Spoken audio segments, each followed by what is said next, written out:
Bueno, aquí vamos a hablar acerca del contexto histórico.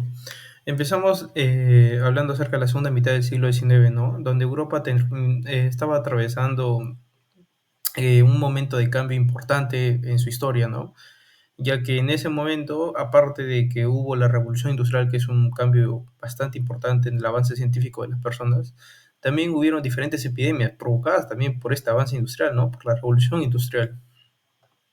En este periodo, la sociedad científica intensificó sus fuerzas para poder enfrentarse a este problema. ¿Y cuál es este problema? El problema que trajo también la revolución industrial, que es la poca sanidad que había, y con ella trajo diferentes epidemias, las cuales tenemos la tuberculosis, la cólera, la famosísima rabia o el carbunco.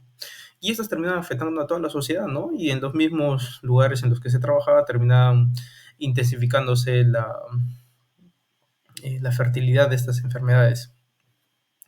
Estos problemas terminaban agravando toda Europa y al final, en este contexto, Luis Pasteur tuvo que generar primero sus investigaciones, donde formuló su teoría de que la vida no se formaba de manera espontánea, ¿no? Y que habían algunos responsables encargados de formar esta vida, o sea, que no era de la misma nada como se creía. Y gracias a estos descubrimientos, Pasteur formuló sus principios microbiológicos que dieron origen a la teoría germinal de la enfermedad y al final terminó transformando para siempre la medicina y sentando las bases de la microbiología moderna. Ya, continuando con la presentación, ahora toca acerca del autor, o en este caso el descubridor, pues Luis Pasteur, ¿no? Que fue uno de los científicos más influyentes del siglo XIX y principal impulsor de la teoría microbiana de enfermedades. Antes de esto, la mayoría de personas creían en lo que es la generación espontánea, o sea que básicamente aparecían organismos de la nada, o eso es lo que se creía. Y pues Pasteur, para demostrar lo contrario, lo que hizo pues fue el famoso experimento de los matraces de cuello de cisne, en donde estos matraces tenían un cuello curvado que permitía el paso del aire, pero atrapaba las partículas y microorganismos más pesados. Y de este modo, pues los calos nutritivos que estaban dentro del matraz permanecían estériles mientras que no entrara en contacto con esas partículas externas. Así probó de manera definitiva que pues los microbios no nacen espontáneamente, no aparecen de la nada, sino que provienen pues del ambiente en el que estamos. Pasteur también estudió lo que es la famosa fermentación, descubrió que los procesos como por ejemplo la producción de cerveza o vinos estaban causados por microorganismos específicos y que si estos se contaminaban el resultado se arruinaba.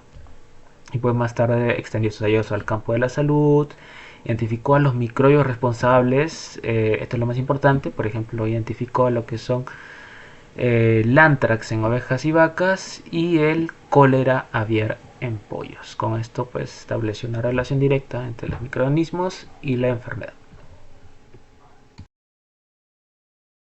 Continuamos hablando sobre el impacto de la teoría microbiana en el desarrollo y tratamiento médico. Sabemos que gracias a Pasteur se pudo entender que muchas enfermedades son causadas por microorganismos específicos. Esto revolucionó el diagnóstico porque antes se creía que las enfermedades eran producto de aires malos o desequilibrios corporales.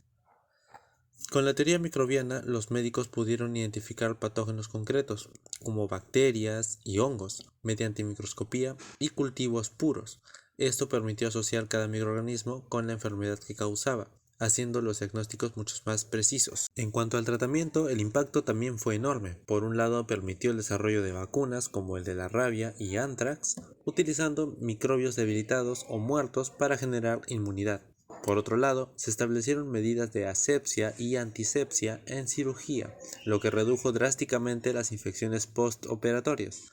Finalmente, esta teoría sentó las bases para el desarrollo de antibióticos porque se comprendió que eliminar o inhibir microorganismos podía curar enfermedades. Bueno, en esta última parte vamos a hablar de la relación de quién fue Luis Pasteur con la biografía que andamos leyendo, que viene a ser el Howetts y el Murray. En el Howetts, aprovechando la lámina, se nos dice que es fundador de la bacteriología e inmunología, pieza central para entender lo que es la teoría germinal de la enfermedad y las vacunas, que sustentan toda la microbiología médica moderna. Entonces en Howetts se nos resalta su papel de fundador, junto a quien fue también Robert Koch. Lo que se menciona en la sección histórica para explicar cómo se pasó de la especulación a la microbiología científica, enfatizando la prueba experimental de que los microorganismos causan enfermedad. Su aporte se vincula directamente con el desarrollo de vacunas vivas, atenuadas e inactivadas, tema en el que Howitz desarrolla ampliamente en los capítulos de inmunología y vacunación. También se conecta con los apartados sobre control microbiano y epidemiología, donde Pasteur es ejemplo de cómo la ciencia impacta en lo que es la salud pública. En el libro de Murray, aprovechando la lámina, nos dice que Pasteur es el precursor que unió la microbiología básica con la medicina clínica, destacando su rol en el control de infecciones y vacunación. Bueno, entonces en Murray se destaca a Pasteur como un pionero en lo que es la microbiología médica experimental y se destaca su papel en lo que es la teoría germinal de la enfermedad y cómo eso sentó las bases para poder identificar patógenos específicos.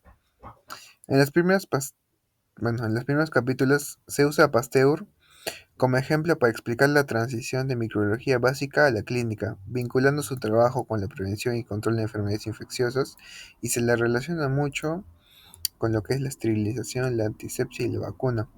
También se habla mucho de lo que es la pasteurización y bueno, y cómo estos vienen a ser los pilares actuales de la práctica médica actual.